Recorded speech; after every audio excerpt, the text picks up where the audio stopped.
মুন্সিগঞ্জে খিদিরপাড়ায় বাধাবিহীনভাবে ফসলের জমির শ্রেণী পরিবর্তনের যেন মহা উৎসব। মুন্সিগঞ্জ লৌহজং উপজেলায় খিদিরপাড়া ইউনিয়নের দিনে দুপুরে চলছে শ্রেণী পরিবর্তন।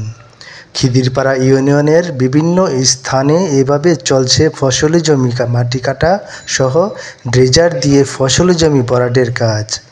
বিভিন্ন সংবাদ মাধ্যমে সংবাদ প্রকাশ হলেও নেওয়া হচ্ছে না মাটি খেকু চক্রের বিরুদ্ধে আইনি ব্যবস্থা। সরেজমিনে গিয়ে দেখা যায় খিদিরপাড়া ইউনিয়নের ৩ নং ওয়ার্ডের কলারবাগ চকে খলাপাড়া মৌজায় ফসলি জমি কেটে পকেট তৈরি করেন এবং অবৈধ ড্রাম ড্রেজার দিয়ে ফসলি জমি ভরাট করছেন। এই ড্রেজারটা কার? ইকবাল ব্যাপারী। ইকবাল ব্যাপারে কি করে?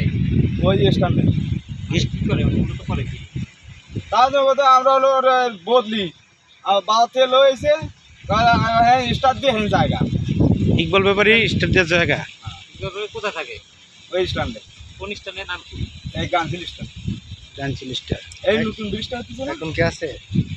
তাও প্রতিদিন না সকাল থেকে এডিএস তাও প্রতিদিন। এই ড্রেজার কি ওনার মাধ্যমে চলতেছে? উনি চালাইতেছে? হ্যাঁ এই জমি কার? হ্যাঁ রেখে। ওনারই? এটা ফসলি জমি ছিল না? হ্যাঁ ঠিক আছে ভাই। স্থানীয় নেতা ইকবাল ব্যাপারী আওয়ামী লীগ সাধারণ সম্পাদক খিদিরপাড়া ইউনিয়নের কোনো নিয়মনীতি তোয়াক্কা না করে দীর্ঘদিন যাবৎ মাটি কেটে যাচ্ছেন তিনি।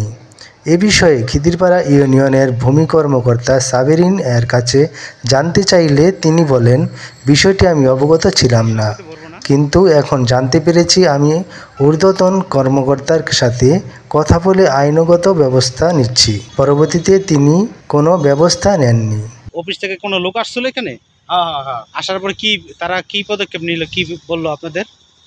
খালি যে মুরুব্বি কইছে বলে প্রজেক্ট কার ইকবাল ব্যাপারী এই কথা কইছে না কল ওই যে গরুর হাটটা ডাকি নিয়েছে তাই বলে তাই এই কথা হ্যাঁ মুরব্বিরা ছবি টবি তুলে